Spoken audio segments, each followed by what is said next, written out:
Class 1, Step 2, Assemble your team. As I said earlier, Rebecca, buying a home is not a sole process. You're not doing it by yourself. You've got to have a team, and one of the most important roles that's played in the process is played by a real estate agent. What is a real estate agent, or realtor as they're called now? Do I have to stick to one particular realtor? It's good to interview. Well, let me back up, Rebecca. This is an awesome question. A real estate agent is basically someone that's licensed in the state that you're buying a property to basically negotiate on your behalf, represent you in purchasing a home. That's what a real estate agent is. Is it good to have more than one? Yes and no. I always argue, hey, interview several agents to arrive at someone that you're comfortable with, but stick to one agent. Don't jump around from one agent to the other. If you're not loyal to the agent, you really can't expect that agent to be loyal to you. You don't want to confuse yourself either. If you really feel the need to talk to several individuals, do that at the outset. Pick one that you're comfortable with and then stick with them through to the end. What is a real estate agent's duty? There's several things that an agent does. One of the most important things is that they're going to be the one that provides you, the buyer, information. A real estate agent is responsible for gathering data, a lot of information from the experience and from the internet, and presenting that to you. They're also going to be the one that's really assessing your wants and your needs with you, coordinating the third-party work that's so big in the process. They're going to be the one that's negotiating the money and the price and the terms on your behalf. They're going to manage the deadlines, watch for repairs. There's a lot of things that a real estate person does. Now, if you hire an agent who is overly assertive and kind of puts you in a place where you think you should be rather than in a neighborhood that you like, you've already lost control of the purchase. You should ask yourself, does your agent readily offer up information, or do you always have to ask? And these are some of the things that you want to consider, Rebecca, when you're interviewing a real estate agent. How available is he or she? How connected is that agent in the community that you're buying? How familiar is that agent with the area or the neighborhood or the community that you're interested in?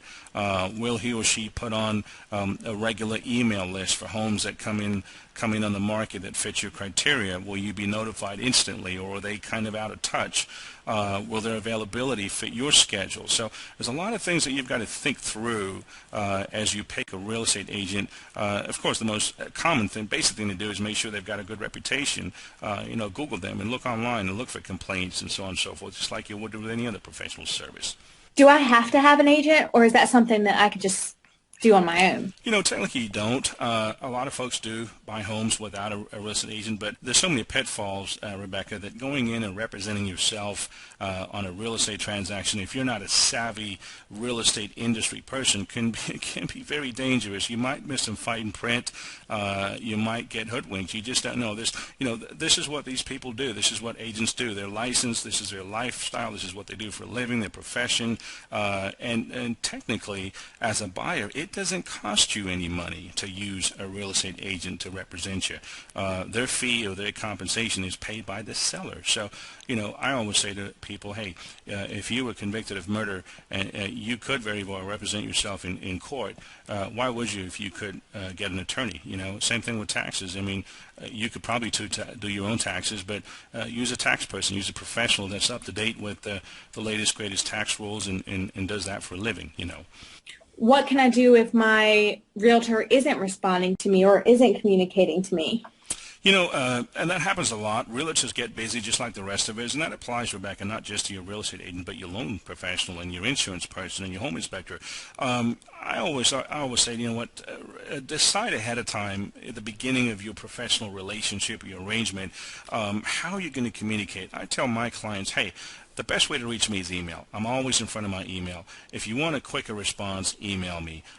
If it's a more urgent matter, by all means call me, but even if you call me, it doesn't mean I'm going to answer the phone at that first ring, because I might be with a client, and the rudest thing to do would be to answer your phone call when I'm with that client. You wouldn't want me to do that, when I'm meeting with you. So decide with your professional team member, if you would, hey, what's the best way to get a hold of you? If I need to get a hold of you, should I email you? Should I fax you? Should I leave you a voicemail. What can I expect in terms of return time for you to get back to me? In just having that conversation at the outset would set the tone for that professional relationship. So we've talked about real estate agents, but who else needs to be a member of my team? Who else needs to be a member of your team? I do, the lender. Or whatever lender or loan professional that you've chosen, you've got to ask yourself, is that lender a direct lender or a broker? Now, brokers over the years have got a bad stigma, and that's unfair. Brokers don't always have higher rates or higher fees. And I've met and worked with several brokers that just do a wonderful job, work real hard for a client. But you do have to ask yourself, is my lender a direct lender, or are they a broker? Can they underwrite my loan within their own house, under their one roof, or do they have to ship my file out to a third party? That's important. What's that lender's track history? Did they come recommended? Are they familiar with the recent guidelines and changes? The loan industry, particularly in the last 4 to 5 years, has become a moving target. And if your loan officer, your lender is not up to date, you're going to miss out. One good question to ask your loan officer, ask of your loan officer is your loan officer gathering sufficient information from you, Rebecca, before he or she suggests a loan product? Be wary if your loan officer is throwing a product at you or a way of structuring your deal before they even understand what the facts are, or look at your income, your credit, your assets.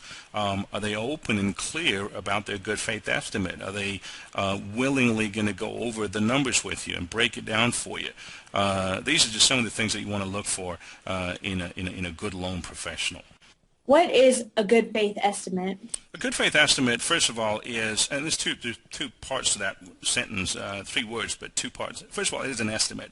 It's basically a snapshot or an anticipated breakdown of what the transaction is going to look like at closing in terms of all the fees that are charged, all the money that's being dispersed, who's getting what, who's getting paid what, how much am I going to have to come in with. All of that's typically depicted on the good faith estimate. The first part of that sentence says good faith because it's impossible for the lender to know down to the dime until the very moment of the end. So what the lender does is we gather information from third parties, from your appraiser and from the escrow and title and surveyor and so on and so forth, the insurance company and the property taxes and all that good stuff, and we compile all that information at the initial stages of the process. And when we're doing that, we don't have the final numbers, and so it is very much an estimate that's given in good faith. That's why it's called a good faith estimate. Okay. Mm-hmm. So besides you and my realtor, who else is part of this dream team? The dream team, home inspector, Rebecca. Home inspectors is probably as important as anyone else that's in the process. There's really no substitute for experience when you're talking about a home inspector. You've got to ask yourself, how long has that company or that inspector been in business? What kind of certifications do they have? A sad thing about the home inspection industry is that many of these certifications are actually available through quick little study courses online. So don't fall for that. Be sure that the inspector that you retain and that you choose has professional affiliations and certifications through nationally recognized organizations. And here's some of the few that you want to take down. NAHI stands for National Association of Home Inspectors. ICBO, which is the International Conference of Building Officials. EPA, which is for Environmental Protection Agency. And this information will kind of help you and give you some insight into the background of that inspector or inspection company and really see how much experience they have. Now, a lot of home inspectors, Rebecca, bring nothing more to the inspection than just a flashlight.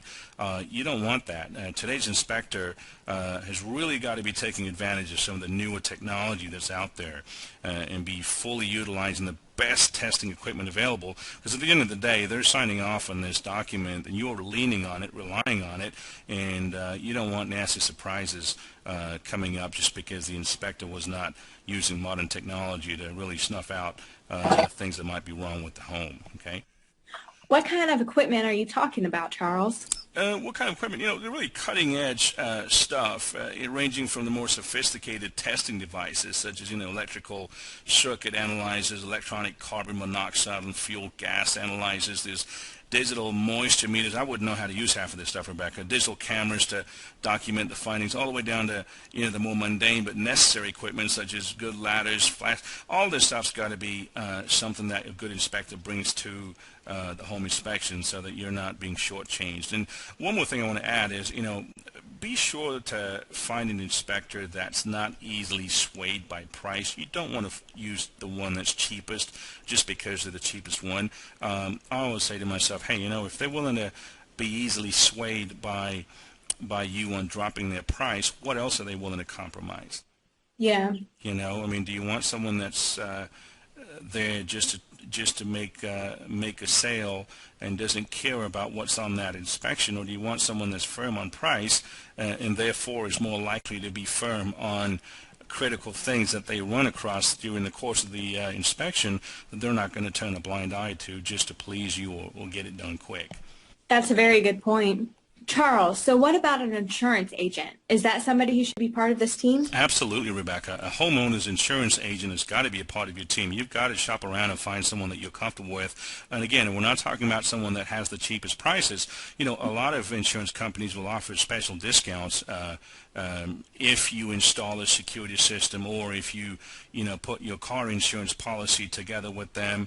A lot of them offer stuff like senior discounts. So be sure to ask around. Ask your lender and or your real estate agent for a referral. They've probably been in the business a while, and they probably know someone that's reputable and does a good job.